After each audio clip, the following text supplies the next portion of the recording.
Hello, Hello. hello. Hello there. Welcome to WTAF. We talk about film, an indie podcast for filmmakers by filmmakers. Indie filmmakers specifically. I'm Sarah Bodan. And I'm Justine McCloskey. I'm Akash Sherman. Thank you so much for having me. Yeah, we're so happy you're here. Justine, do you want me to read, or do you want to read the bio? Oh gosh, whatever you feel. Take it away. Take it away. All right. Akash Sherman is a Canadian writer and director with a strong background in visual effects. His feature, Clara, starring Patrick J. Adams from Suits and Troyan Bellisario from Pretty Little Liars, premiered at the Toronto International Film Festival and took home the Best Narrative Screenplay Award at the Austin Film Festival. He was named one of Playback Magazine's 5 filmmakers to watch in 2017 and Movie Maker Magazine's 25 screenwriters to watch in 2019. Still under 30, he's carried out a prolific career with 2 feature films, a documentary, music videos, award-winning short films, and an array of commercial and VR content. Oh my gosh, what a bio. My 20s have been busy. Yeah. Oh my. Woo woo. And for our wrestling fans, he's also got a Crave original documentary called Sings in the Ring out next year on Crave. You can follow him at Akash Sherman on Instagram. So that's AKASH Sherman, SHERMAN on Instagram. And then you can also check out, which we'll put in the show notes, a little YouTube video of him working as a director. That's super, super fun. Yeah. Thanks for being here. Thank you. I'm very, very happy to be here. Yeah. How's it going? What's going on? Fill us in. Things are good. It's been a nice summer. Been working on that documentary. We pretty much just finished shooting. We just finished our last trip, and we had like 5 trips. Documentaries are really cool to me. It's a different beast than narrative films. Yes. I'm new to it, but I love it, and you just get to go so many. Yeah, you get to go so many different places, and you learn so much more. Yeah. I was going to say, it's something you're really passionate about too, this topic and this. So it's about the wrestler. Sorry, what is his first name again? His name is Gama Singh. Gama Singh. Okay. So for wrestling fans. Yeah, so he's like this trailblazer Punjabi wrestler who came up through Stampede Wrestling with Bret Hart and the Hart family, which is like that kind of legendary staple of wrestlers in Canada. And his story is just extraordinary, having come to the country and, pretty much make it entirely on his own. And he is like the sweetest, most humble man, like the last thing you'd expect from like a, bombastic wrestler. Yes. And it's turning into like a really incredible human story. It kind of initially started out as a wrestling doc. Now it's like this. Like he has this incredible love story as well, like in his real life that like you couldn't write. I mean, to be honest, like it's like a fairy tale love story. I don't know. There's just so much in there, and it's so enriching, and it's been really fun to kind of sculpt how this is going to play out on screen. And the other thing I would say about documentary filmmaking that like I really love is just getting to sit with your subjects and absorb their life experience, right? Like you don't really get that with narrative filmmaking because you're scripting it, and it's just a different thing. It feels almost like I'm a journalist in some ways, like which I'm not, but yeah, a little bit. But you're a curious cat, and you love like digging into humans, like the human experience. So yeah, no, it's funny because like I'll ask them like the prepared questions, but then as we get talking, I'll be like, so what are your thoughts on life and death? I want to hear some of their thoughts on those kinds of things. Man. Right? Yeah. See, but that's the power, and that's the fun of documentary too, is you kind of, I like that you mentioned that journalistic aspect, because you can follow a feeling, you can play and explore, and the more doors you open with a subject or a story, or the more someone says to you, the more they feel comfortable with you, the more they're willing to say, and the more you're able to find out. And I don't know, it's just, you can vortex so many times in documentary and keep chasing these leads, and it's exciting. You as much as I know, often you have to go in with this idea of a story in mind, that it's so malleable, and it's wild. Yeah, basically, you end up rewriting the whole thing because, like, you discover so much things that would things that would never come up in the research, because there are these tiny little nuggets locked into their souls that they've never told anyone. And then once some of those things come out, you're like, wow, there's like a whole other like a beautiful love story. Here. Oh my gosh. Seriously, so much didn't even come up in our research, and it's kind of morphed into something I think extremely special. I it's exciting for me because I took the job because Gama Singh was like my dad's hero. When my dad grew up watching him on TV. And when I was a kid, my dad would play wrestle with us and like call it Stampede Wrestling, and he'd be Gama Singh kind of thing. I didn't grow up being a huge wrestling fan, like outside of the end of the Attitude Era with The Rock and Bret Hart. But to me, what's so much more fascinating is the human dimension to this story. That it's just crazy what this guy went through. And no one knows about it, and it's totally untold. Oh my gosh. And, can't wait to see it. Yeah, I don't want to spoil it, but essentially a lot of wrestlers end up broken. Family lives and shattered, and substance drug abuse. They die early. There's a whole documentary series called Dark Side of the Ring. Yeah. This is light side. I worked on that. Did you know that? Yeah. I think you told me that. Oh, yeah. Wow. And basically, this is the story of a guy who made it and has his family intact and made kind of the right choices. And it's not to the narrative. It's not often that that's the story we get. It's usually we dwell so much on the taboo and the darker side of stuff. This is a very positive story. Wow. See, that's it. See, but that's one of our segments. We have the oh my goodness, hot lunch horror stories, but we were thinking about it when we were first coming up with it. We're like, well, there are so many things that happen on set that are, and this is speaking crew wise, set nice things, magical moments. And in this story, it's instead of thinking you're going down this one rabbit hole, it turns out to be this beautiful, uplifting thing that took you on an unexpected journey. Mm-hmm. And you learn all these. Yes, let the magic lead. That's beautiful. That's pretty good. Woo! Did you come up with it? It's my whole life motto.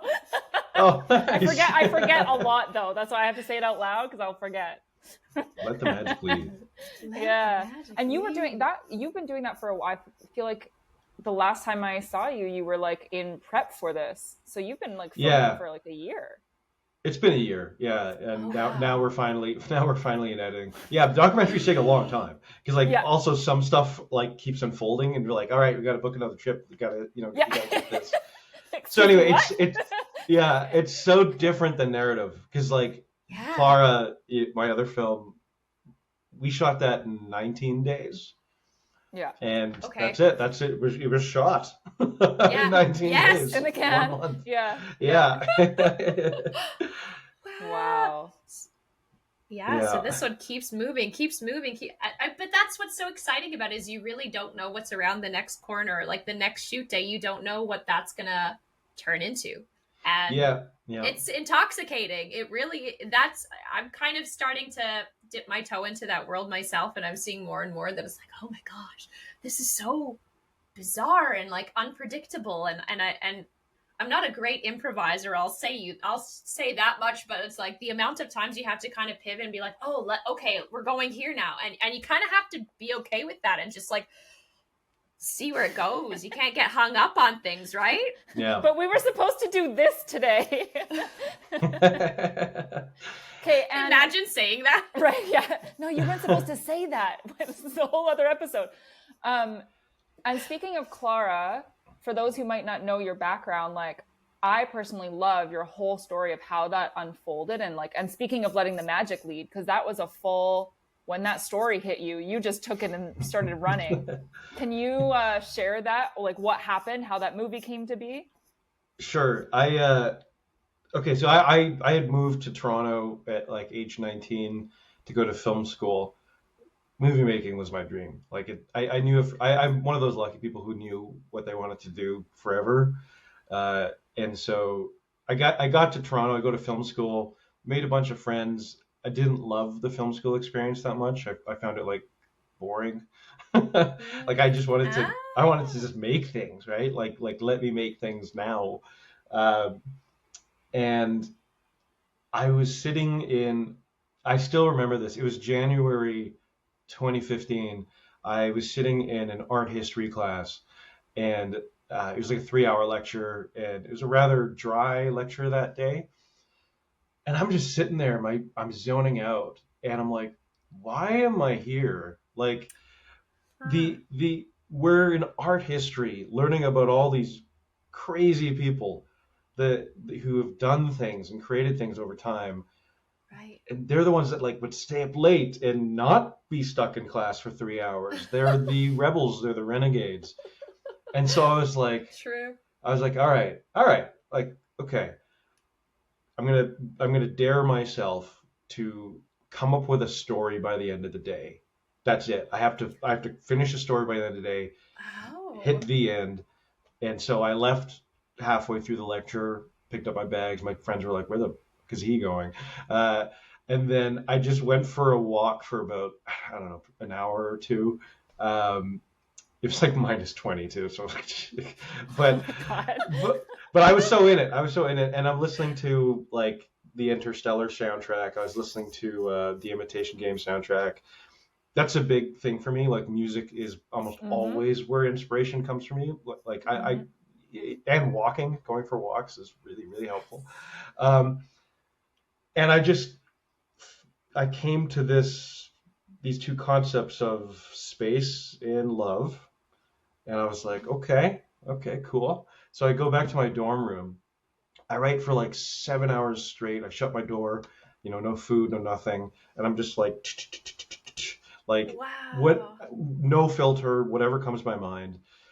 And then by the end of it, I opened my dorm room door to my roommate Alex. And I was like, "Hey, can you read this?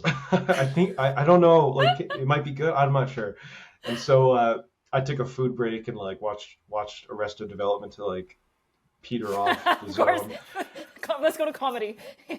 But it was like a 6 page outline for a story called Clara, and about an astronomer and an artist who form this really amazing bond, orbit around each other, and then both of them, both of their, hit the brain and the spirit put together, result in this huge astronomical discovery.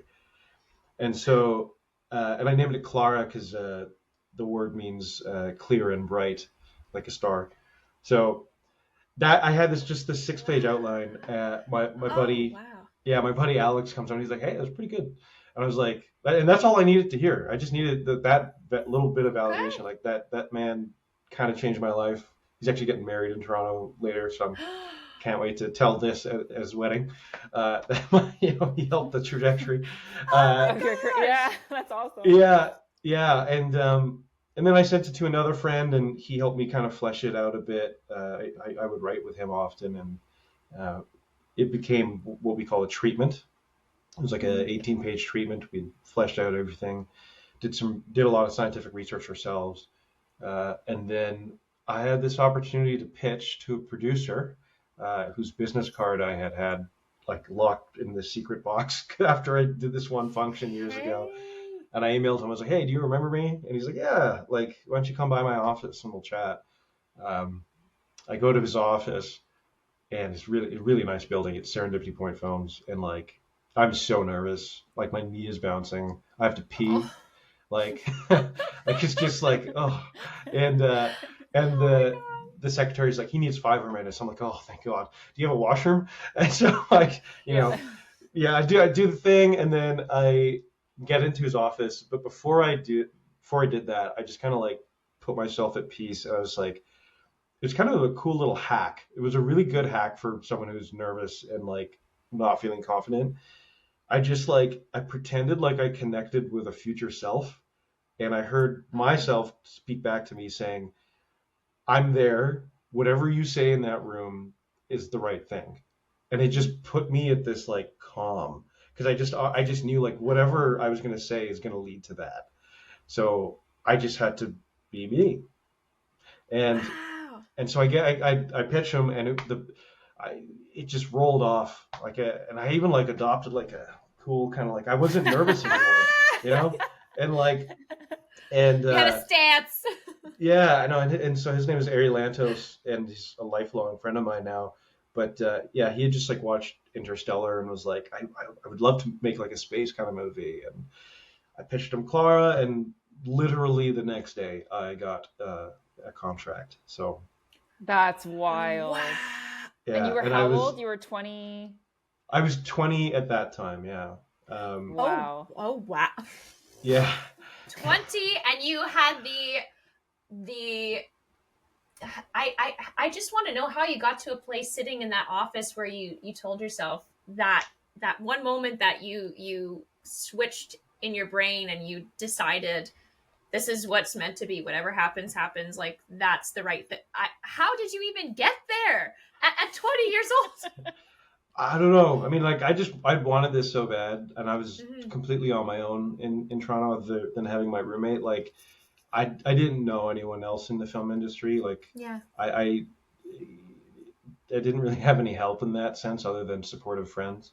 And I just was hoping. I tried to, whether it's true or not, but I tried to like move myself into a channel that could hopefully connect with something, that could maybe, give me some guidance. And it freaking worked. So I don't know, like it's, there's something to be said about that. Like I don't actually, I should meditate more nowadays, but there's some, back then I used to do it a lot, and I don't know, I felt a little bit of help from someone. So spiritual guide. And then to follow up with that, because like it is such a cool, inspiring story. And even the other day, you and I were on a call, and you said like your friends were talking about how you did the thing, that literally people go to the school for. But can you kind of talk about? I remember at one point, early after I met you, you mentioned sort of the aftermath of doing the thing so young and like being the next big hot shot. Yeah. So like it is funny because I have gotten that question quite a few times, especially from kids in film school, because they're like, or the specific film school that I went, I got tons of messages after, and they're like, how do I do what you did? Because I dropped out of film school after 1 year, and Clara premiered at TIFF at the Ryerson Film Theater venue, which my friends from my program had just graduated a few months prior. So Clara was like my graduation.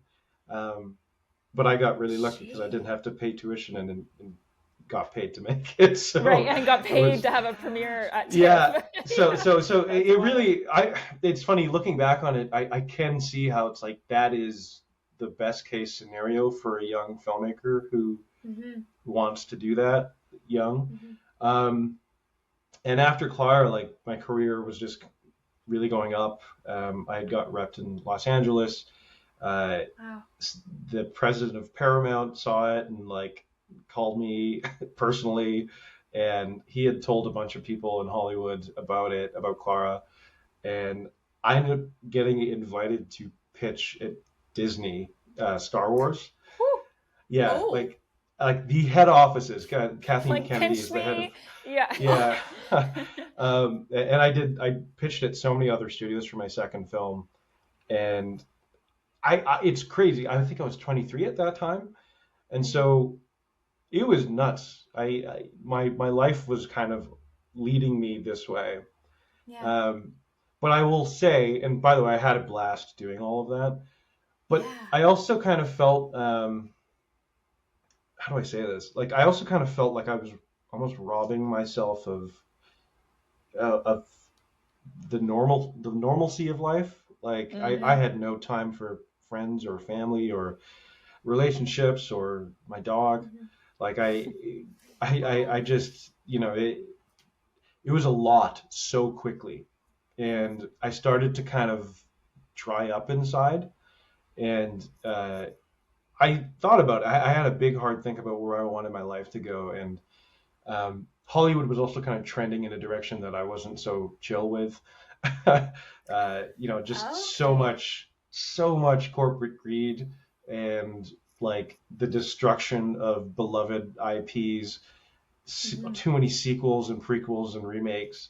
I actually, during that time I was there, I had pitched a movie, and I won't say which producer, but he's a big horror producer, and he had told me, he's like, listen, there's no point in even pitching me something that's not a remake or a sequel or a prequel or an adaptation. Like, that's like, and I'm this like young impressionable kid. I was just like that, but I had the wisdom to know, like, that is bad advice. It might be fine in terms of like instant gratification and selling a film quickly, but I don't care about that. Like, I've never been one for instant gratification, which is why I had that epiphany of, what do I actually really want in life? Because here I was pitching at Star Wars. I was actually, essentially, they had seen the film, but they wanted me to interview for a project of theirs. And I don't know, like, I love Star Wars, obviously. It's something I would love to do down the line. But I think at that moment in time, I just like, I didn't love a lot of their, like, what they were doing with the new stories anyway. So I might have actually been miserable there. Wow. So I made a choice to just move back home, and that coincided perfectly with the pandemic. Right. Oh, that was the timing. Oh gosh. Yeah. Well, it sucked because the script I was pitching in Los Angeles, which was getting a lot of attention, it had a virus pandemic element to it. And then Hollywood had just kind of closed down for Christmas, and they were like, yeah, come back in the new year, we'll shake hands, whatever.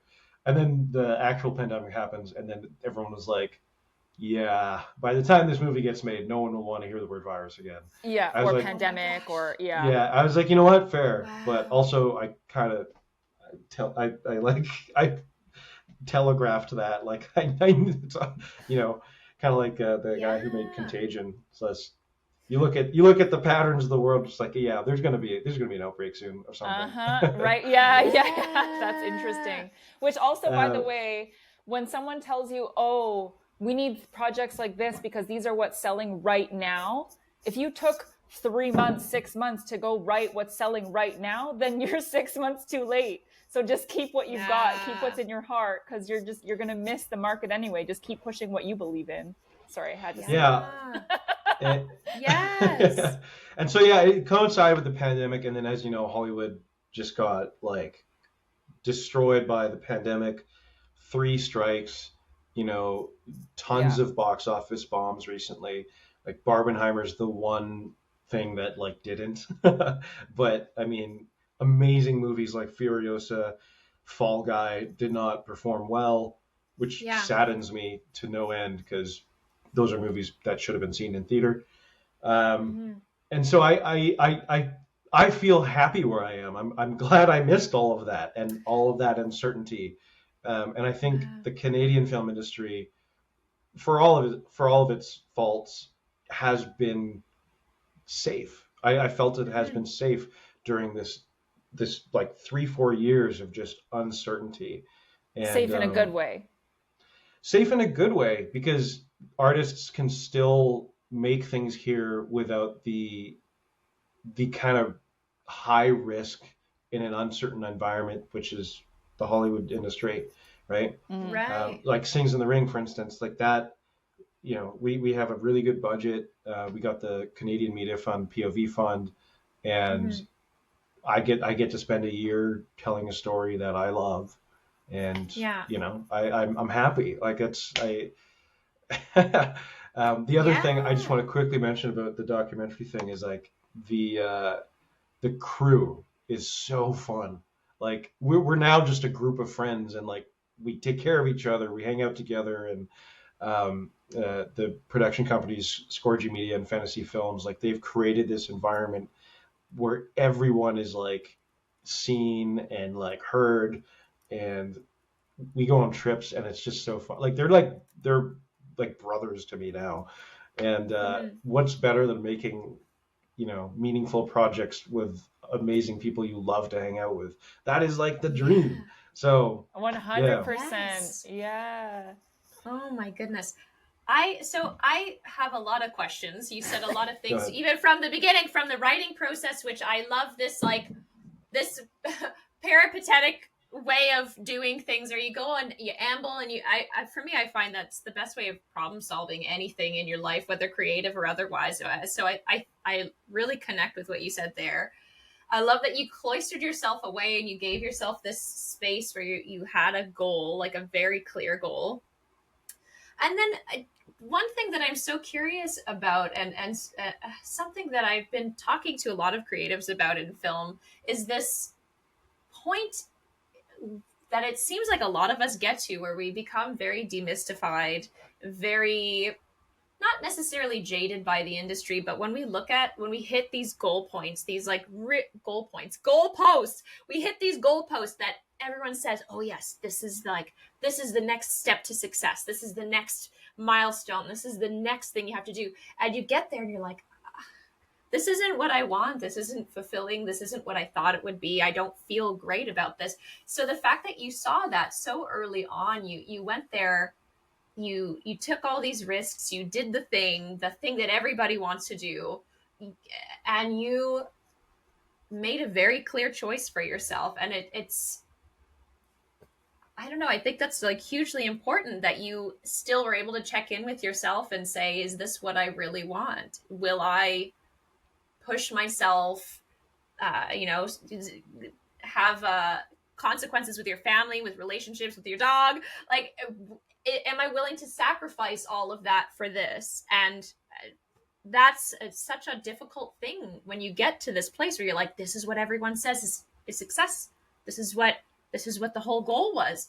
And it kind of, I think your world kind of turns on axis, and in a way you're just like, what now? And so you found a way of pivoting, and you found a way of like navigating away from that. So amazing points there. I think the best word for it is wisdom, I guess, because like the more you get exposed to something, the more you learn about it, and the more you understand what your relationship with it's going to be. I'm not saying I don't want to work make Hollywood movies. Like I still would love one day to do a Star Wars movie, or adapt certain things I love. But I want to do that from a position of strength, and not of vulnerability and being at the whim of all these other forces I can't control.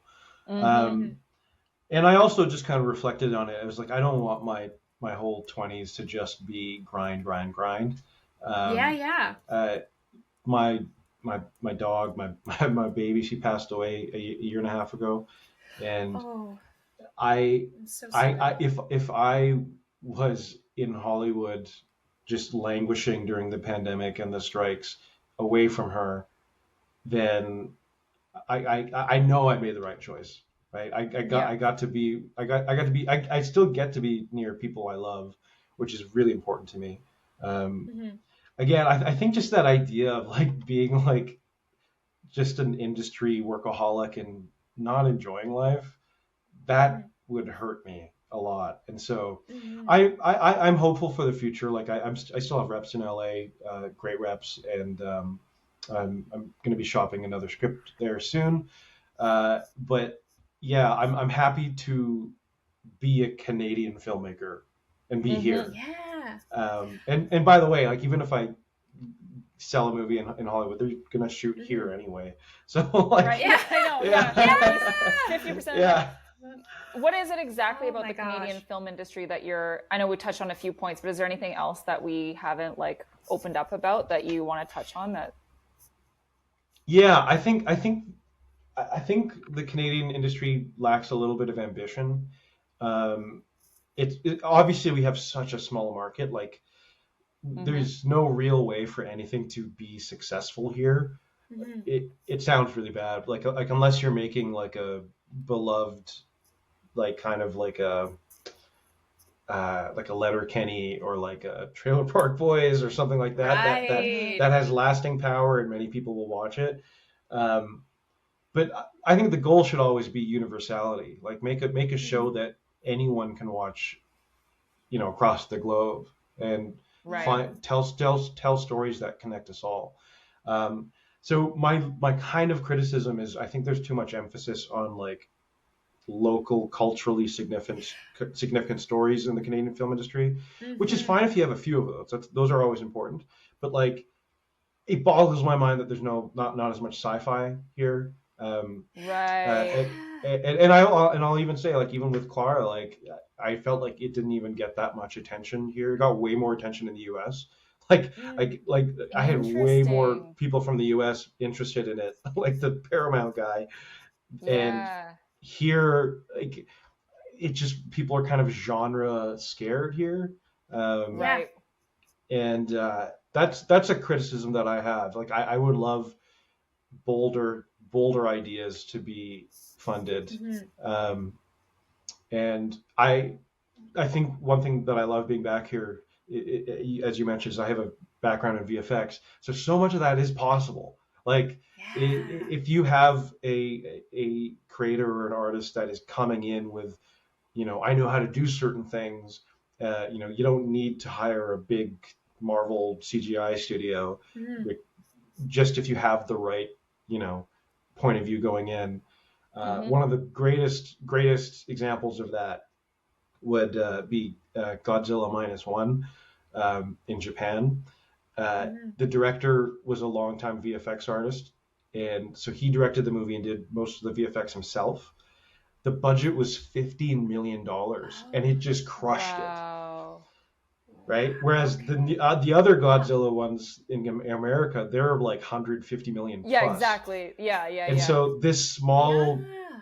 Japanese 15 movie million. for That's 15 insane. million, right? That's And wild. and it's just better CGI too, because you have this guy who knows exactly what he wants in the frame. He knows every Mhm. step of the pipeline. And so I think being like a VFX driven filmmaker in Canada, Mhm. like I would love for people to kind of trust in the artist, and let their skills, let their background, guide a new project. And yeah, there's a ton of things I'd love to do here. Wow. So I'm wondering how has VFX influenced your approach to filmmaking, and also just like how you experience a film now. Well, growing up, I didn't have any money to make movies, and my parents really weren't stoked in the beginning that I was running around with my friends always making movies. Yeah. So my buddies and I would just like scrounge together a few dollars here and there, and like, we even used to make our own sets in my garage. Um, but Wow. VFX was the biggest tool for us because I had a computer, I had Adobe After Effects, and that was able to elevate anything that we did to a level that isn't just some like really amateur YouTube stuff, right? Back in that Right. day, right?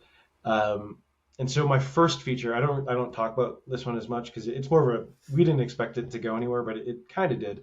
I Ooh. I my first feature I made at 19, uh, called The Rocket List, and it's just my best friends and I going on a road trip to the mountains. And that was just an actual road trip we were doing. And then I said, hey, Oh. what if we pretend that the world is ending, and then all VFX stuff in the background later? And so we just went and had our actual trip. We just played ourselves. It's all like there's no scripted dialogue, right? And we're just Wow. hanging out. We had all this hours of footage, and this every now and then we pretend like, oh, there's a freaking asteroid in the sky, like, uh, and it ended up being this like really fun movie. And then my whole first year in film school, I was in my dorm room doing the VFX on it, and the VFX looks pretty good in it, and like it ends with this giant asteroid coming for us, and it's a really fun like best friends end of the world movie. Um, it's not all fun and jokes. It definitely gets solemn at the end, but like Yeah. but I was able to get that distributed. I don't know where it is now, but like it was on Amazon Prime for a little bit. Yeah. It got on DVD and like DVD bins, and yeah, for like a 19-year-old, that was so fun. That's Dang, also good that's for all. you. I mean, and that's also how like Ari Lantos of Serendipity, knew that I might have been good to make Clara because I made this Threw movie that on together. Yeah. $7,000. Right. With Yeah. my Oh my gosh. with I my didn't even know you buddies. made that. That's so cool. Yeah, my you should check it out. I mean, it's I it's will. all shot. Oh my gosh. It's all shot in the Alberta Rockies. Wow. I love it. Okay. Ooh, okay. So that enriched and it just like elevated and it gave you, I guess it is really the tools that you have are what opened doors for you, and you had certain things available that you really made use of, and you kept going. It's kind of like documentary. You open a door, you're like, oh, this is working. Oh, let's see where this takes us. I just think VFX is one of the coolest tools in the tool belt. I did the VFX on Clara, and if you watch that film, the space imagery is stunning because I got to use all the high res NASA stuff. Like it's actually all real. I digitized it a bit, like I made it 3D and all that, but like if there's a shot of the sun, like the corona of the sun, that's from the Solar Dynamics Observatory. And so there's just so many fun things that you can do in the wrestling doc. I'm not going to spoil it, but watch out. We're going to be doing some of the coolest like animations, like for reanimations, recreations. By the way, oh sorry. I told you about it, Sarah. How we're gonna do the yeah, you did. I was gonna tell you. I don't know if I told you this before, but the day that I realized that you and I were both working on that show together, I was actually watching Clara, bawling my eyes out, and it was the second time I had seen it because the first time I really liked it. I was like, I'm gonna watch this movie again, and then I'm watching it and I see your name and I'm like, hang on a second. You're on this show. It's like, oh, I gotta meet this dude. Oh my gosh. Oh, that's wild. Yeah. Clara sounded like so much fun, but between the research and actually being able to use these like high res images to create this space, this universe in this film, that must have been wild. And I'm curious for you, why do you think that sci-fi isn't so big in Canada? Why do you think that that's not really a story that seems to be promoted here? I mean, I don't want to speak too broadly because every situation is different, but I do think that there's just a lack of bold ambition. Like, and maybe that's come, I don't know if that's out of fear or out of like fear that we will never have the right production value here because the budgets simply aren't bigger here. But that's where I think it's fun. It's when you have a small budget, right? The limitations that create will make you do things that are out of the box, right? We don't need a giant, green screen studio and like you could, if you wanted to make a monster movie, just do it with puppets, right? Like, I don't know, like you can still tell big stories. It doesn't have to be, you don't have to have a Marvel sized budget, right? And so that's always kind of bugged me. And Clara is very much a drama. Like it's not like this big sci-fi epic, but the things that are sci-fi about it are really, really pronounced. And it was such a cool experience because all the science in it is very real. I got to work with 2 PhDs on it, and then once it came out, the head of one of the telescopes at NASA that we talk about in it, he caught wind of it, and he had like a little screening at NASA, and Oh, he's since become one of my like dearest friends. We're actually writing a script together. oh my gosh. Yeah, I was Yeah, going to and he ask you about that because that's the script that you were writing when you and I met. And I was so taken aback because I was like, hang on a second. I've had this spiritual connection with like this sun energy that you're literally writing about, corroborated by this man at NASA. yeah, yeah. Um, yeah, no, my friend Jeff, he just retired from NASA. I think he worked there for 36 years. Oh my goodness. And it's this amazing intergenerational friendship that we have. And for about 3 years, we would be on Zoom calls and over the pandemic, and formed an amazing relationship. And he's very creative. I'm very creative, and he's very scientific. So we've come up with a really cool story. I hope sees the light of day at some point. But yeah, that was the coolest, because Clara is technically about connectivity. Like that's what the whole theme is kind of about. And then that movie ended up just creating so many other connections. And like I don't know, that to me is that will always make that movie very special for me.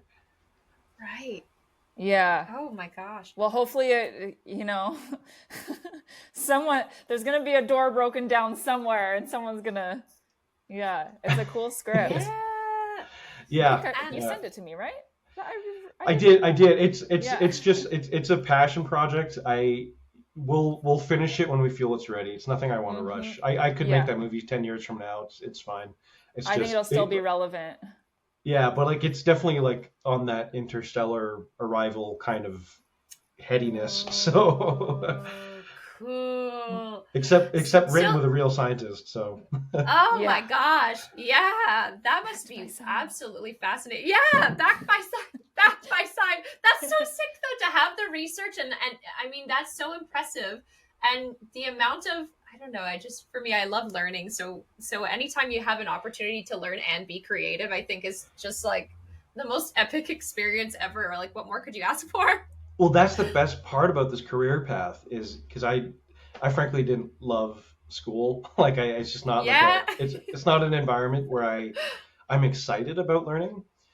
What I do is I try and write different stories or direct different stories that have a new field of something that I will get to now learn about on kind of an amateur level. So Clara, I was an amateur astronomer, and then the pandemic one that I wrote, I learned a lot about virology and biology.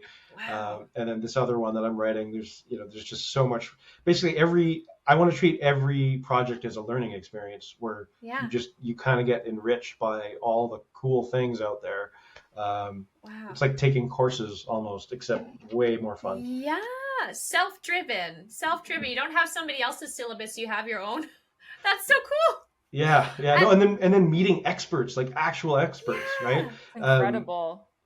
Yeah, like like if I was like a first year science student, like at that age, I was already working with PhDs.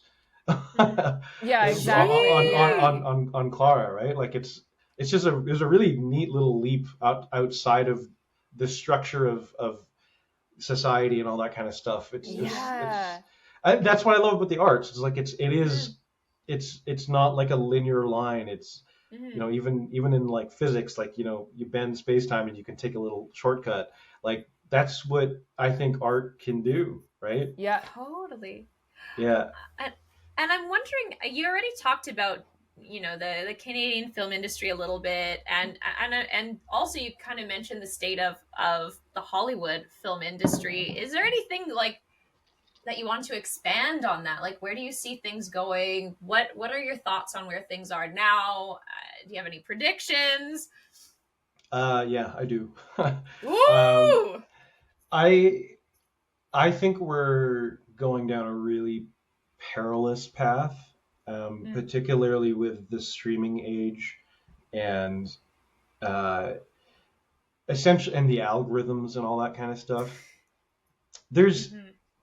We're missing a lot of genuine organic discovery when people engage with art. Like I remember my favorite thing to do as a kid, and it breaks my heart because like this is now so long ago, but I loved going to like a Blockbuster and just Yes. wandering the physical shelves, interacting with them, feeling the back, looking at the back cases, looking at the, Yeah. covers, and like, or like even if a movie that you wanted to rent was not there, it created Mhm. even more anticipation for you to watch it for the Yes. next week, right? It's this instant gratification is just killing everything, right? Mhm. It's destroying our relationship and how we treat the precious nature of of art, works of art, right? Mhm. Um, Mhm. like it's like it's obvious like going through a museum is so much cooler than going on Google Images, right? Yeah. And so Yes. and That's a and real good example. like it even like to have an outing, with your parents or with your friends, siblings, go to the rental store. Again, you have that physical adventure, and you're engaging with everything. You rent a movie, you Mhm. commit to it. You go back home on your bike, you're on a bike ride or whatever, and then you plop it in, and like you're not gonna stop at 10 minutes through and then start scrolling Yeah. somewhere, right? You've committed to Yeah. renting this movie. This weekend has now become about this movie, right? Yes. And Mm-hmm. Yeah. so Oh yeah. we have lost this tether that we have Mhm. with great works of art, and how we consume things. And I think that the digital streaming age is just destroying that. Mhm. Uh, Again, like I'm actually like my heart breaks to talk about this stuff because it's, Mhm. going to the theater.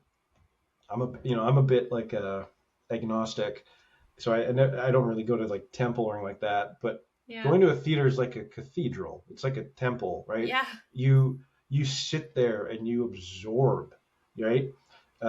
You sit there for a In couple hours community too. in Right. community as well, and it's this kind of one-way message that marinates inside of your marrow, right? Mhm. For hours, and then you leave, and then you think about that experience after, right? Yeah. Being able to just like exit a movie and just scroll and scroll, and people scroll for hours before they watch something, and it's like that's just brain rot. and Mm-hmm. and It's so like swiping. It's like yeah. Oh. Oh there's god, too many options. that's a perfect analogy, like the dating app stuff, right? Like it's, you don't get to talk to someone and learn about them, Mm. and have that transference. It's just, oh, like hot or not Mhm. hot or whatever. um, Yeah. Yeah. Yeah. right? And so I think this is a bigger problem outside of film. It's just we've Mm. completely sullied our relationship with how we connect with things. Like Mm-hmm. Yeah. in Yeah. favor of instant gratification and Mhm. money in the pockets of people up top. And Yeah. so I kind of where I'm going with this is I would love to see a push for physical media again. Mhm. So being able to own something. Mhm. Um, it's so funny because when some people are like, "Oh, this song's not on Spotify," and I'm like, "Haha!" Like I have Yeah. the actual file, I have the actual CD. Like it makes me Yes. feel good because I know Yes. that, and that piece of music will still be alive in my ears. Might not be for everyone else. Totally. So if Totally. So you're it, seeing, but you are seeing people are rebelling like in very small ways. A friend of mine, he has a really cool band, Martian Crisis Unit, and I just purchased their album and they're selling it exclusively on USB keys, like hand painted, and it's so they cool. are not streaming it. So I bought it and it's being shipped to my house. That's And then on amazing.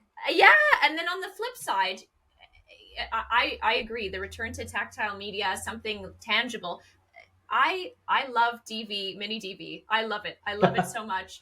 I love it so much. I know everybody, all of my friends who are doing like in film, they're like, why? And I chuck. Why do you love it? I have to go to like the Lifts tape deck or V tape, and they're both amazing orgs and amazing places. But there's no way, nothing supports that anymore. You can't plug your DV into your computer and offload media because no computer operating system recognizes it anymore.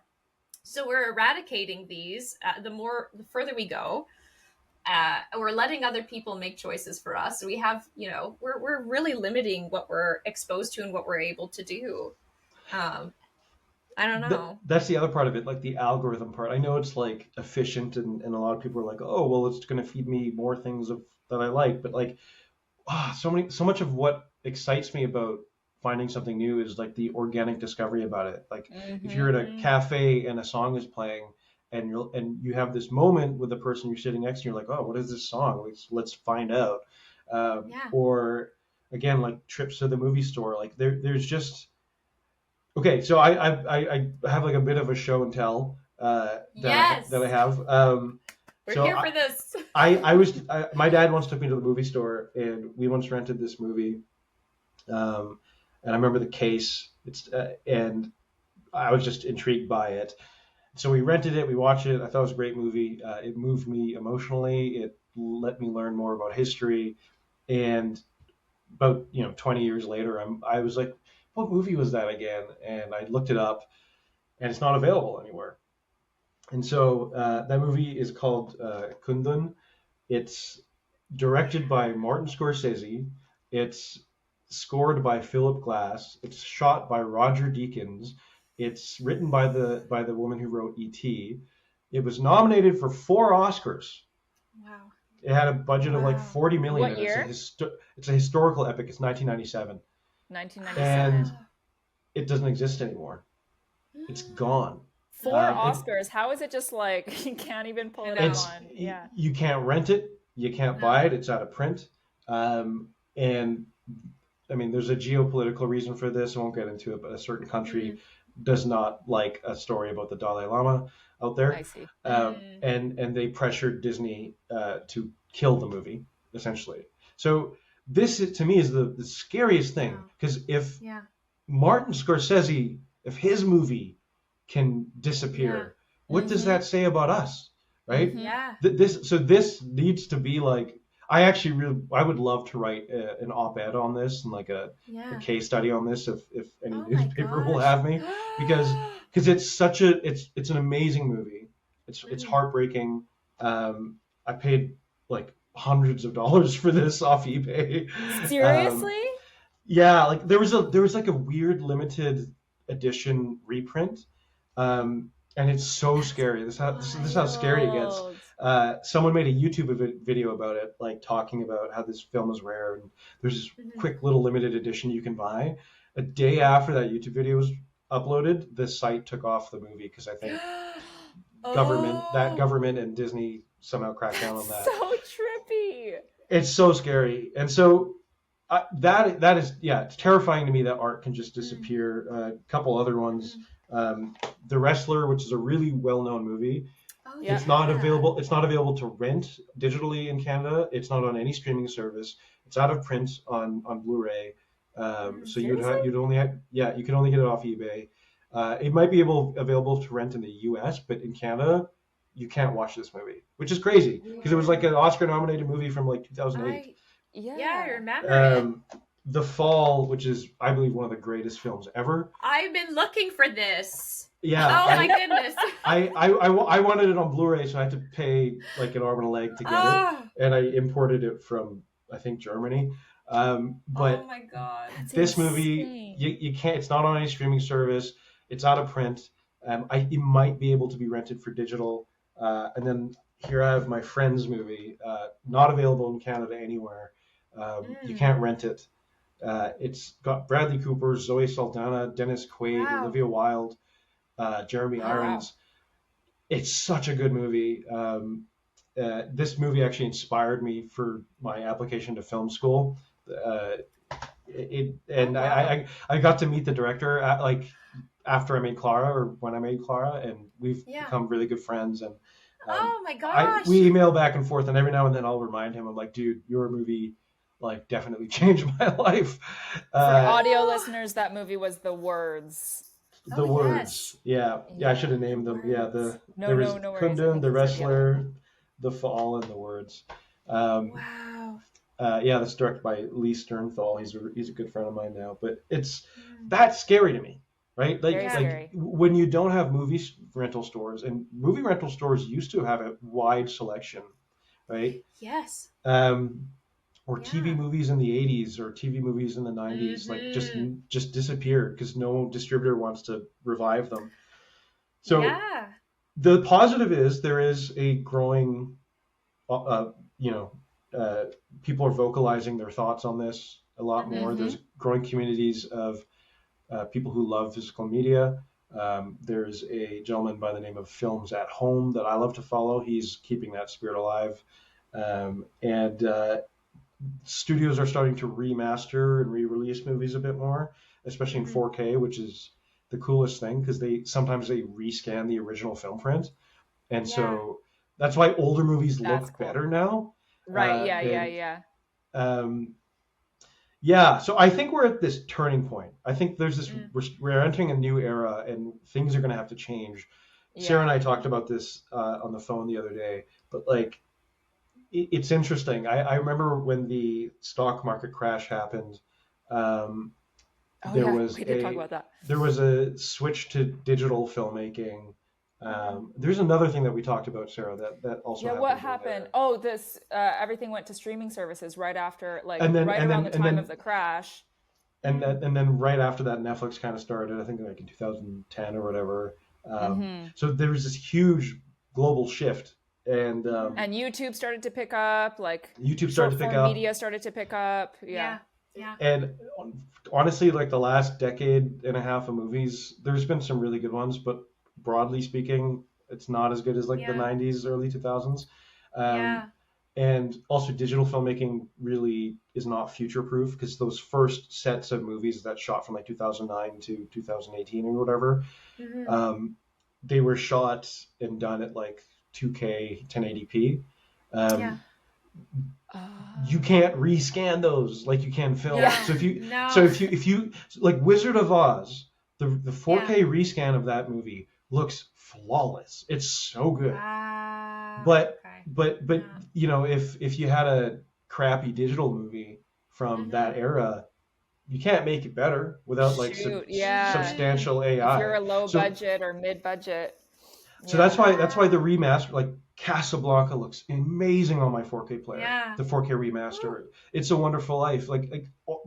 That's what I love about this is film is future proof. Right. Pixels are not. Pixels are not future proof. If you've got the budget. Oh gosh, I know. And so it's true. I just think that there are appetites for just better content, and the industries at large. Contact.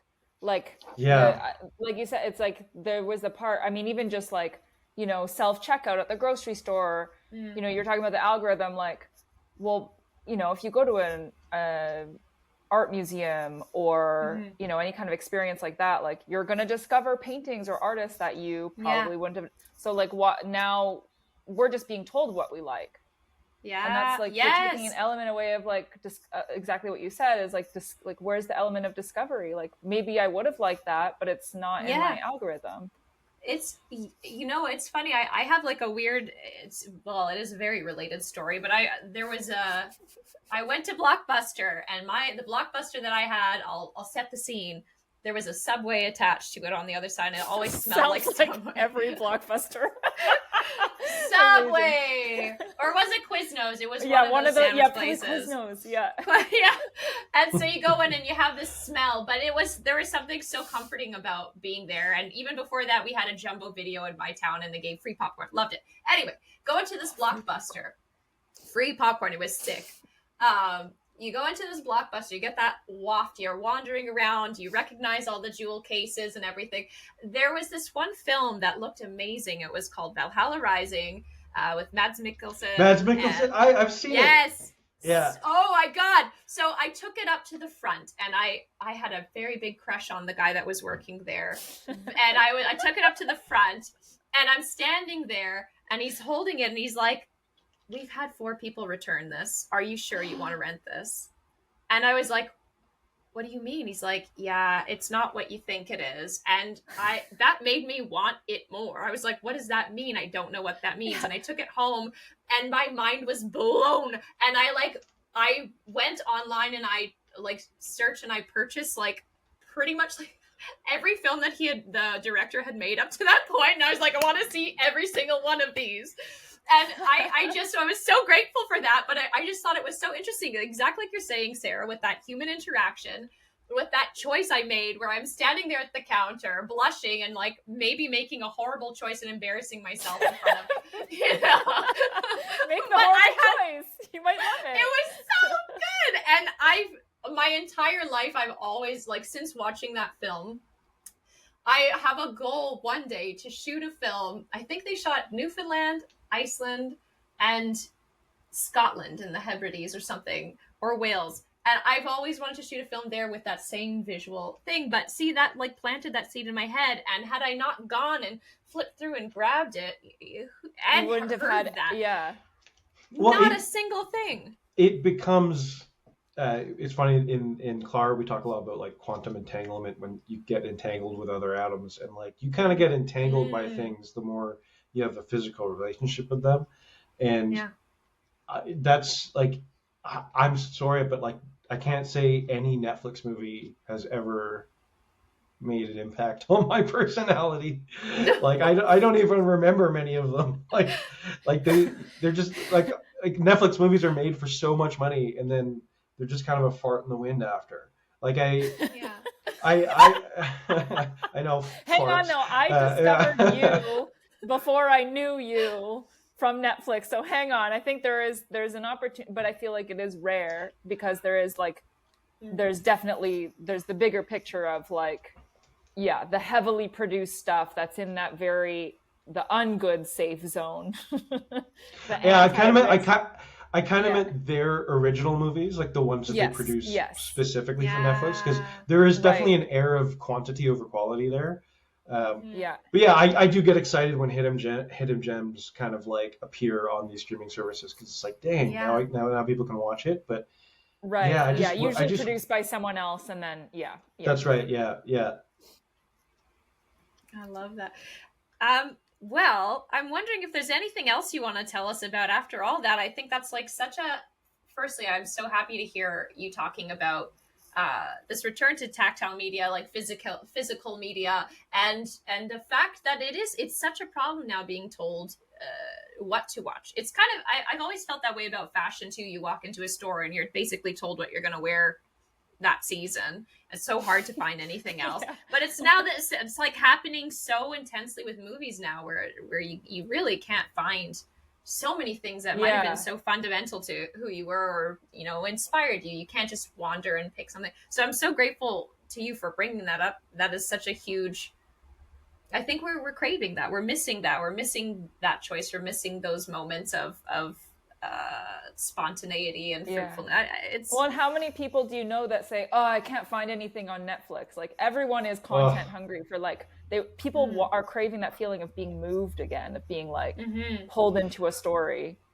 It's funny. Even Sarah was over like last year, and we watched something at my little theater room, and I have like a wall of just Blu-rays, and I remember Sarah like looking at them kind of like with like a childlike wonder, right? Like, and she's like, "Ooh, like, oh, what's that?" Like it was. And then we watched something like really weird. We watched a space something. Yeah, it was The Voyage of Time, and it was not Tilda Swinton, Galadriel. Kate Blanchett. Yes. Okay, yeah. Yeah, and that's not a movie you can get anywhere. I think it's on Mubi, that like filmmaker platform. But like I ordered that from the Netherlands, that Blu-ray. Wow. You're like a Blu-ray gold seeker. Woo! Yeah. That's another Lord of the Rings reference. I think we've had one almost every single episode. That's good. Lord of the Rings is like my favorite thing. So you do a yearly. No, Akash does an annual like Lord of the Rings marathon, right? Don't you do that? Yeah. Well, so my birthday's December 21st. So when my friends all come back for Christmas, like we tend to Lord of the Rings binge. Yes, extended edition. What are we talking here? Oh yeah, of course. 4K extended edition. Yeah. Oh, see, that's that's the other thing with DVDs is there used to be, and I think Justine and I talked about this on another podcast, but there used to be commentary. You used to be able to watch the director's cut. You know, like there's all the different cuts you could watch, and it's like now it's just we just get the one, no commentary, no insights. DVD menus were an art form in themselves. Like, and even if we're talking about Lord of the Rings here, like there were Easter eggs on that if you like clicked the right buttons or like found the right little, you know, insignia somewhere, and it would reveal these secret interviews. And that again, that's discovery. Or I remember the Harry Potter DVDs had games on it, like. And my sister and I would fight over the remote because like it's my turn, like, you know, like, but that's what kept you engaged in that world, right? Like it wasn't just a movie; it was like I don't know. It's so sad to me, like where things have gone, and I get it. You know, it's innovation, and you know the world moves forward, but. Sometimes it's okay to like slow down a bit. Like I would encourage that more because it just feels like everything's out of our control now. Like some big conglomerates are just deciding our future and how things will work. And I think once I found out about that Martin Scorsese movie disappearing, I think the preservation of art is like our duty. Yeah. Ooh. Oh my gosh, please write that article. Please, please, please, please, please. I need to see this. Maybe even make a little short on it. Like I it's such an important thing. And when you brought this up earlier, I was like, oh my gosh, like we don't talk about this. We don't talk about this enough. Like maybe we might reminisce and have this moment of nostalgia where it's like, oh, I remember. For me, like I talked to my friends in Bolton. It's like, I remember Jumbo Video. Oh my God, the free popcorn and like the weird room with the beads and like. Oh yeah, the trench coat people going into. We had movie studio in Edmonton, also free popcorn. They even had balloons for us too as kids, and there was always a weird room with the beads. And it was just like racy anime movies fine there. Yeah. With ours, eventually it turned into like a video game room, I think. But I always remember the early core memories of like being a very wee child and being like, what is that? And it's just always like middle-aged white men going in there. That's all I remember. It's always just the same profile. Exactly. No one knows what this means. The younger generations were deprived of the beats. It's funny that you brought that up, Justine, because I was gonna say, is it weird that my like when I think of Blockbuster, I think of the side room that I never went in as a child? Yeah. What's in there? What are they doing? Oh man. Oh, those are good times. Good times. So, shall we do segments? I think we should, yeah. Oh my goodness. All right. So, Sarah, I see that you've input here something in the What the Fuck SOS. I had a little question, and actually you and I can talk about this, Akash, because you're in Alberta. So I had a friend message me a week or so ago and ask me if I knew what the Studio Zone location was in Calgary. And I thought that would be a cool topic to talk about, because if you've worked with any of the unions, it's like, what is the Studio Zone and how does that calculation work? Because it's like ACTRA's got one calculation and one location, and then you've got the other unions have their own rules and how they calculate things. And it's like, if you're in the non-union world, it's like, what does that even mean? Basically means like, if you're shooting, say, for example, a 45-minute distance outside of the city, then you either have to put your talent or your crew up overnight, or you have to pay them a certain stipulation, or, you know, like there has to be a per diem and all these things. So anyway, I just thought that would be a good point of discussion and like something to think about. And then it like we looked through the ACTRA IPA, the agreement, and I think with Calgary specifically, it looks like the Studio Zone starts from the ACTRA head office.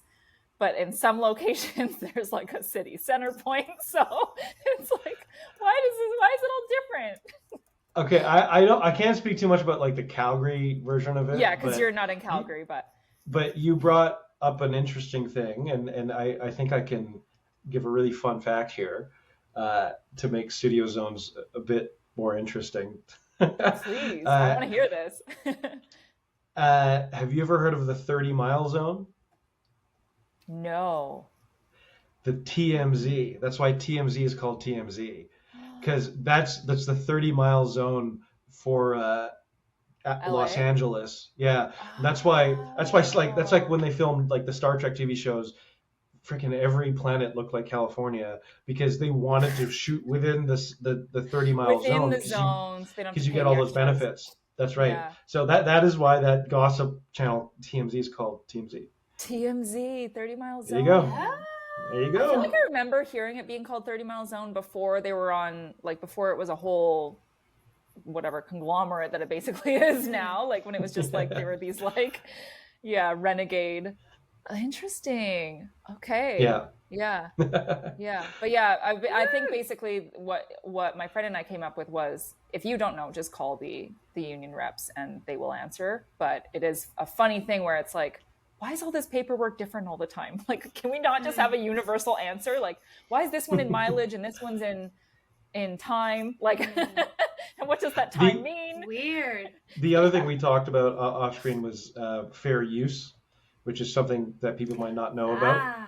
So if you're ever spill. in a pinch and you know someone has a logo or something like that, or you want to use a clip from like a famous movie, but you're scared about getting struck by it because of rights. In North America, we have something called fair use, which is basically if you can provide context and speak about it, either through like voiceover or like right before you show the clip, you are legally allowed to do that, and you can't be in trouble for that. So, yeah. So if I wanted to talk about like a moment from Star Wars, like Luke Skywalker getting his hand cut off in Empire Strikes Back, you could immediately show a clip of that, for like less than 8 seconds or whatever, and it would be legal. So it's fair now use. fair use. Yeah. Okay. So That's such good intel. Yeah. Dang. Okay, well this is what the facts now. That's so cool. Yeah. Do you have a worst direction I've ever given or gotten? Yeah. Okay, so in the last scene in Clara, which is like the one before the credits, like the emotional apex essentially. Last sequentially, or was it also the last day shooting? It was not the last day of shooting. It was just last in chronological order. It's set a few years in the future, and it was set a few more years in the future than it originally ended up in the film. So I had to kind of think a little outside of the box for like, what does technology look like? It's and Right. I wanted basically Patrick's character. He listens to a signal from out there. And I wanted something that looked a bit more high tech, that just didn't look like regular headphones. Right. And so I'd asked the prop master, Andrew Vercoyen, he's great. And he picked out a few. And I was just kind of like, I was busy with a lot of other things. And I kind of just like okayed one of the props like really quickly. Okay. Ooh. And when it came time to film the scene, Patrick puts on the headphones, and like they did look futuristic, but they look kind of like retro futuristic, like roller disco kind of like headphones, or like the Jetsons, like just some kind of like it was all like silver. Future. Yeah, it was all like the future, man. And then Patrick looked at me so seriously, and he's like, if you make me wear this, you're going to ruin your own movie. Like, this is the last scene of the movie. You're going to ruin your own movie. And I was like, I was just so like, he was very direct, but I'm so grateful for him for doing that. And then one of our other crew members, he went to his car and got these like really subdued, just normal looking black headphones, and we filmed the scene with that. But he's right, like without Patrick having checked me on that, and challenging and pushing back on me, like I could have made that last scene so bad. Oh, the lasting impression of the Jetsons. Yeah, exactly. I love it. Oh no. I want to see what these headphones looked like. I'm sure we might have like one take of them somewhere. I'm not sure, but yeah. Oh gosh. I love that he was just like hard truth, like, dude. Oh yeah, he was just like, no. So funny. I love that you had built a safe space too, where he felt like, okay, I can fully just Yeah. Yeah, but like that's a Patrick's good like point. he's a really sharp individual, and like I think like he doesn't mince words. So like even though that might have come off as like really direct, he knew that he could do that with me, and it would be received well. And frankly, I needed that. I think I do like to be challenged. I really do. Like it usually ends up with something better, right? Yeah. It either makes you affirm what you had originally and help people see your vision, or it might challenge your vision into something it could be better. So, yeah. Yes. Oh, I agree. That's such a huge thing for me working creatively. Is I mean, for a lot of projects, especially if you write, if you direct, if you do all those, you live with this idea and the story for so long. Maybe you have an idea of the visuals and how you want it shot, and it's all living in your head. But sometimes you're telling the story to somebody else. How are they going to receive that? What is their view on it? And that challenge of somebody else saying, what if we do this? What if we do that? What if we tried it this way? Is the most cool, invigorating experience, because sometimes it's like, oh my gosh, I didn't even think of that. And other times you're like, exactly like you're saying, you're like, no, this is why I want to do it this way. This makes me feel much more confident in my original decision, like this, and this is why. And I love having that contrast, because without that, you're kind of living in limbo. You just have this floating idea, this floating narrative, whatever the case may be. But there's something to that challenge that either makes you double down, or it gives you an opportunity to grow and learn and pivot and try something new. I've seen with like a lot of young filmmakers who are directing for the first time, I think they've idealized it so much, and they've read so much about auteurs, and they kind of come with like, it's my vision, like, and they they'll never be, they won't be flexible or malleable, because they think they're a true artiste if they just are so headstrong and dictatorial. So it's, and the word I think they think that the word director comes with like an innate power. My approach to directing is not that I'm the one in power or wielding power. It's that I'm in the position to empower others, right? So when you have other people from different departments who are experts in their field, I'm not an expert, costume designer. I'm not an expert actor, right? That you hire the experts. I'm just the one that brings them together and if it's kind of an Avengers reference, but like, I'm Nick Fury. I assemble the Avengers. They're the ones with the superpowers. So so tempo, like so that's my approach to directing is I got to make people feel like they can do something amazing, and they should feel comfortable and supported by me to do that. And then the other thing I wish we could amend is the word director. Like, the French word is so much better. The French word for director is réalisateur, which is a realizer. Like you're a realizer. It's a cool name too, right? But you're realizing a vision. You're making something real, right? Rather than like, I'm directeur. Like it's like so that's and like that's just my approach. It's been criticized before. So I've even had like some actors tell me like, you're too lenient and all that kind of stuff. I'm like, well, yeah, it's okay. Like I like how my work has ended up, and I think currently my approach works. But I would caution young filmmakers who think that they need to like act like an asshole, like dictator, to like earn respect, because you don't have to do that. Yeah. And it's Oh. also really lame too. So Oh gosh. Réalisateur. Yes, bring that, like normalize that. Let's bring back scenography. I love that term. I love Yeah. that. That is the coolest. Those are two very different concepts for careers and for creative visions that have kind of gone through the wayside. And I appreciate you saying that. Directors, I know we've grown up in this place where we see a certain attitude of how we are supposed to, at least how we think we're supposed to behave. And it's the same thing even looking in the culinary world, in the Gordon Ramsay that's kind of tempered down a little bit. But I remember when that was first a thing, when you see these people behaving a certain way, these people that you idolize or that are successful, you think, I have to emulate that. And that's not what makes a good film. That's not what makes a good set. That's not what makes a good team. That's not what makes a good story. That's not what gets you funding. Yeah. And I always just find that things turn out a lot better when you're having fun. And it's not fun when someone's yelling or bossing everyone around. And I've often heard that, like, oh, this set was such a disaster, it was so horrific, but it turned into such a good movie. I think that's a bit of a myth. I mean, I think a movie can still turn out really well if everyone is having a good time. Yeah, I agree. Yeah. And then speaking of good times, because I know that a lot of how with all of your projects, you've had things sort of like come together in this beautiful, magical way. Do you have some example of a magical movie moment?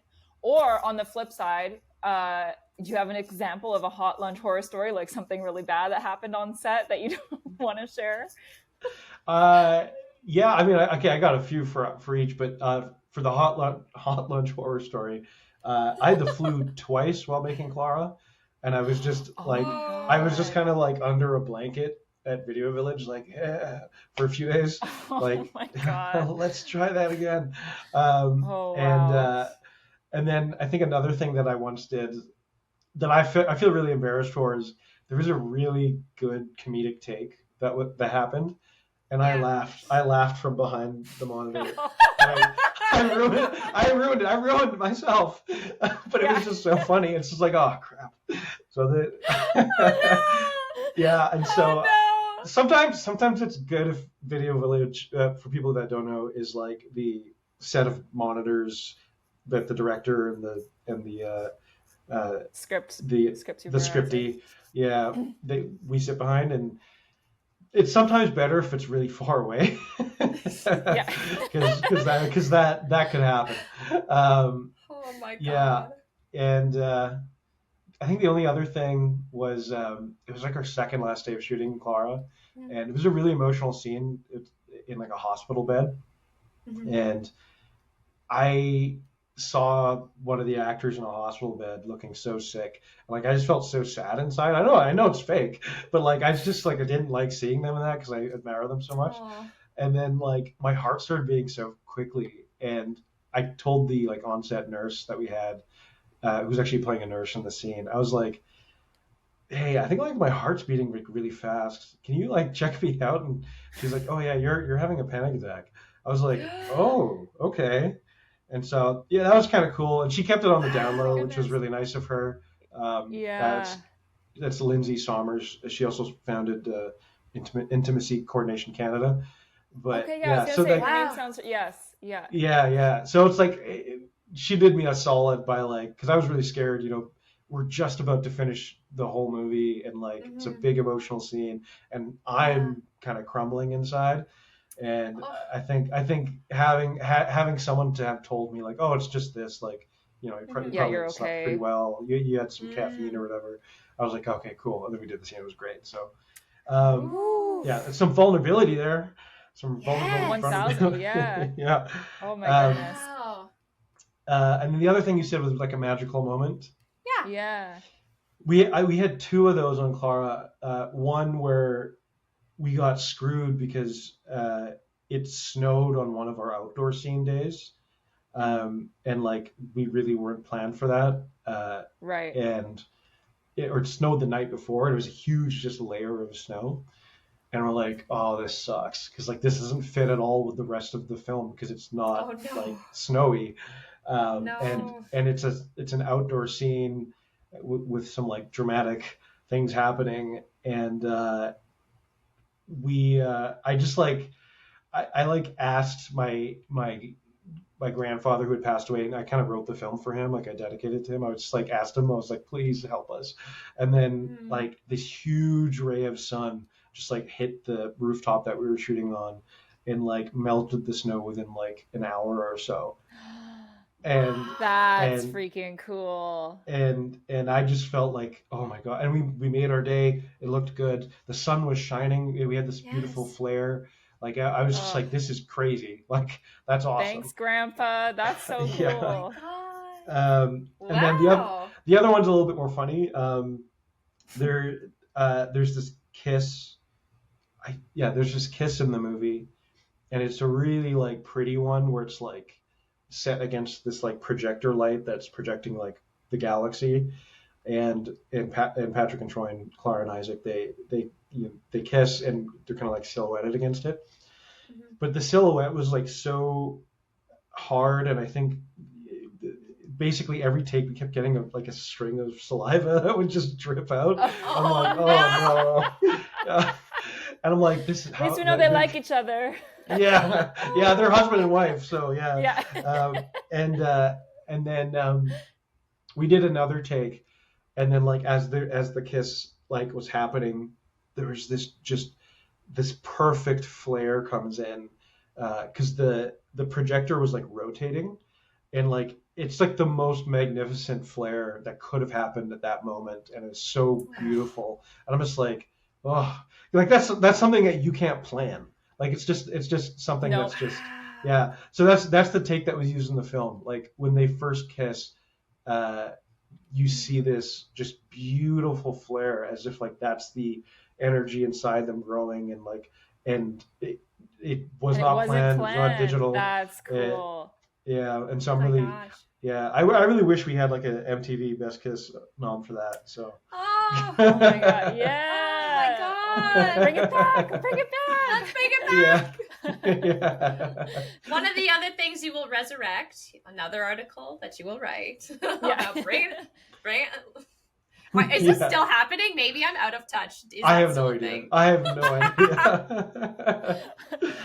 meant bring the movie back, like bring it back to like I know it's still on Netflix, but I meant like make it, like, because it's usually the like last year's movies or whatever that go on those anyway. Yeah. I see. But I don't. It could be gone. I don't know. I'm also out of touch. We have one final segment over here. Prompts from a hat. So we have a couple submissions here. The hat, I know, Sarah, you have the hat. Oh, Sarah has the hat. Sarah has the hat. So she pulled it out of her hat earlier. Yeah. So these have been pre-pulled. We'll go with that. Yeah. Look, I got the prompts right here. Look at that. So we have our first location, Sarah. Ooh, our location is a bus stop at night, and that's from Connor. Ooh, so bus stop at night is our location. So we have an object. The object is a keyboard from Katie B. And the character name is Savannah Corey, very specific. Savannah Corey, and that's from Adam. So we've got bus stop at night with a keyboard, character name Savannah Corey. And Akash, what is our genre? I think the genre could be a thriller of this person who's Savannah, who has done like a audition with her keyboard. Ooh. Oh yeah. And but she goes to a bus stop, and there might be someone really sketchy there. And like the whole movie can just be like this one night. She had this like big audition for Juilliard or something. I don't know. And it can kind of be like an intense thriller of just like, that's a metaphor for women in the music industry. I don't know. Oh my goodness. No. So we've got a thriller. I love it. Upper West Side, New York thriller. That's amazing. Yeah, sketchy bus stop. Yeah. Woo! Well, Right. Akash, thank you so much for coming and chatting with us. I feel like we could talk to you for 500 hours. I know. But you'll just have to come back. And Sounds if you good. love this episode, and you want to hear more about Akash, you can again follow him at Akash Sherman on Instagram. So that's AKASHSHERMAN, Akash Sherman. And then you can also check us out. Justine, what are our socials? Where do people find Our us? socials. Let's see if I can get this right this time. Okay. So, yasmediapodcast@gmail.com. That is our email address. It is a How's Gmail Yas address. Yeah. Yas is spelled JAS for Justine and Sarah. yasmediapodcast@gmail.com. Then you can follow us on Instagram at WTAF Pod. WTAF Pod. So take a look, see what's up. Sarah's going to be posting DM some us. cool stuff. DM us. Submit stuff. Talk to us. I actually forgot to post. I'm sorry. You are, There'll be more. by the There's gonna be time, more. By the time WTAF, this- Sarah. I know. WTAF, Sarah. WTAF. We talk By the about time film. We do. We do sometimes. We do. Sometimes. Or we talk about the beads at the video store. Yeah. Or Lord of the Rings. Beads. Yeah. Both are film related, so there you go. Yeah. That's So true. I guess we still are talking about film. So WTAF Pod. That's on Instagram. And on YouTube, it's Yas Media Pod. JAS Media Pod. YouTube. Like us. Subscribe. Follow us. Please, please, please. We need you. We want to hear from you as well. You could also follow us on Facebook, Yas Media Pod, and our website is https://yasmedia.ca/ and that is where you can subscribe to our newsletter and all the fun things. We have some cool stuff coming up. Please love us, like us, subscribe, follow. We want you, and you can check us out. You probably listen to us on Spotify or Apple. Please take a look, take a listen. I love the mention of HTTPS. Make sure you type all that out. Please, specifically. Yeah, and if Well, you want to that's submit to any it. of our segments, we always love hearing your horror stories. If you Mhm. need advice, we love having people ask us questions with WTAF SOS or what the fack, as we're calling it now. Yes. Or if you've got a magical movie moment, worst direction I've ever given or gotten, you can email us, DM us, and we'll be happy to share those on our episodes. Yay! Yay. Thank you so much for Thank being you. here today. It was so much fun. It was so cool to chat and hear about your world and Yeah. get very feisty over some physical media. I love it. Yeah. Yes, And we need this. invigorated. I always Yes. get inspired Yes. when I talk to you. Yay! So that's WTAF Podcast. We talk about film, a podcast for indie filmmakers by indie filmmakers. Thank you so much. Thank Thank you. Thanks so much for listening to the WTAF We Talk About Film podcast by indie filmmakers for indie filmmakers. If you haven't already, please subscribe to us on Apple or Spotify. You can also subscribe to us on YouTube at Yas Media Pod, and Yas is spelled JAS as in Justine and Sarah. You can also follow us on Instagram at WTAF Pod and on Facebook at Yas Media Pod. We'd love for you to subscribe to our newsletter at yasmedia.ca so you're always in the know.